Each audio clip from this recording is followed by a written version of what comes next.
time for an MSIA review, and in this video I'm going to be showing off the Impulse Gundam along with the Impulse Ale or Force wing parts, whatever you want to call them.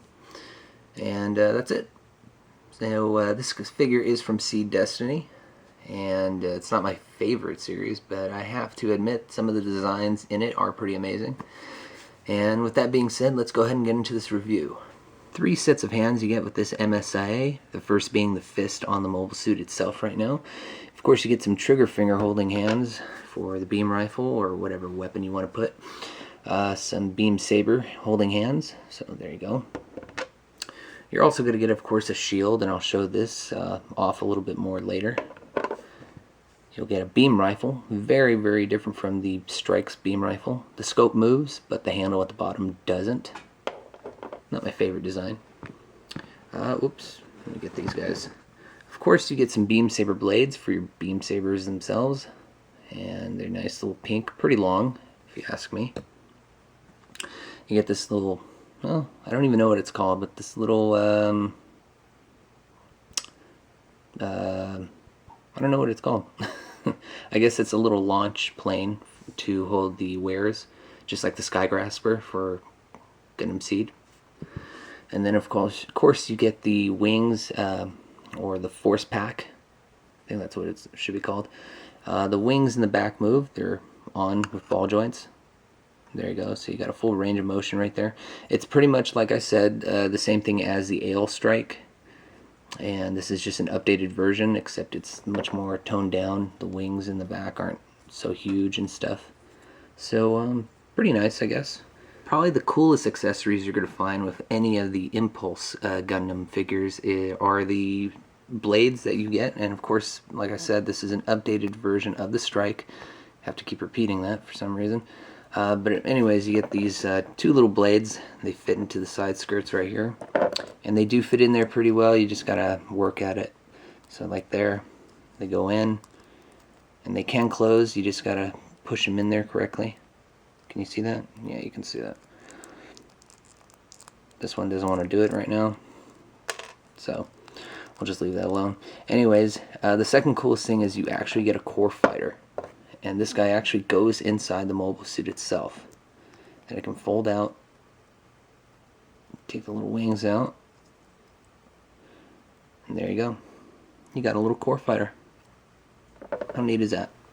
With all that dirty business out of the way, it's now time to talk articulation, and this guy has a lot of it. Like I said, this is one of the later MSIAs to come out, and that shows a lot. A lot of the technology used in this guy to build it shows. You get double joints in the elbows, as you can see there, and double joints in the knees. Now, the problem I always find is that whenever you have double joints like this, and you got a lot of movability points, becomes easier for the thing to not really pose correctly. Weight issues will have it to where, you know, beam rifle in the hand, you can't have them point out like that, because then it'll start to droop down and you'll have this look. I just find that the case most of the time, because when you have this much articulation, you don't really have any of the plastic holding the joints in place, I guess you can say. Anyways, that's just the problem I find sometimes. But anyways, he still has a lot of great articulation. His arms go out about that much. He can do the whole 360 thing. His head's on a ball joint. Oops, there you go. He has a ball jointed hip. There you go. His legs can actually go up about that high. The skirt armor doesn't get in the way. This one's soft plastic. On the side it's hard, and on the back it's soft as well. You get ball jointed ankles, so they move all around. And the side, or the ankle armor, is inserted on a peg into the feet, and it just popped out. And ball jointed hands, and let me think. Oh, the shoulders can move back and forth like that. So all in all, you get a lot of great articulation. But again, you know, if you don't have a stiff figure or something like that, you know, looseness will occur. So when this guy needs his parts put on, this little thing comes out of whatever freaking base it's coming out of. The plain part can be pretty difficult to fit onto the force parts. I find it really difficult for this one for some reason, but they do go on, they're supposed to. Anyways, simple peg situation here. It just goes into the back of the Force or Impulse Gundam. Sorry. And boom. So there you go. Now you have, stay up, there you go. Now you have the Force Impulse Gundam. Here we see him with his beam rifle, and I said before I was going to show you a little bit more about the shield here. These parts do come out, the red bits. There you go. Now it's simple pegs right here, and they have holes on the shield on the inner part. And in the series they actually just, you know, pop out and stuff.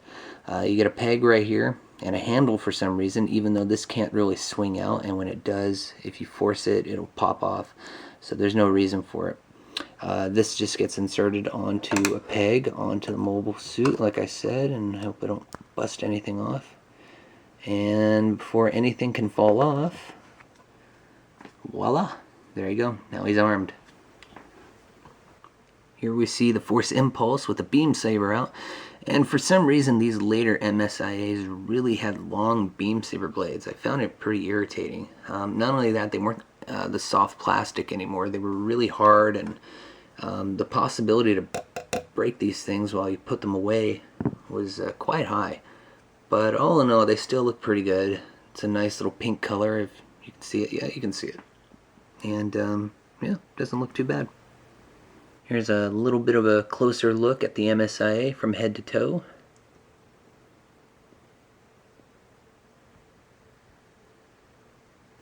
So, is this mobile suit for you? The MSIA isn't too hard to find on eBay or any other site, brand new, and you're looking at a price tag of usually 20 bucks on up to at most 30.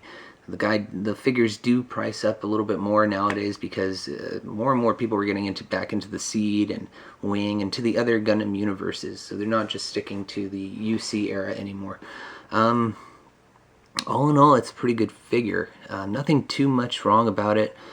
The only parts that you might, or thing you might get scared of, is just losing all the accessories, which could be a hassle, just like the Strike was. You have these little combat knives that can be lost pretty easily, but if you just take care of your stuff, you'll have no problem.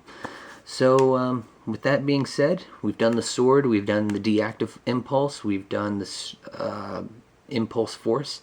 All we have left now is, I think it's called the blast impulse, and that's the black version of this guy, and then we'll be done with them. So anyways, thanks for watching the review. I hope you enjoyed. Hit the subscribe button if you enjoy the channel as well, so you can have your chance at contests and all the other crap I do. And thanks for watching, guys. Take care. Bye-bye.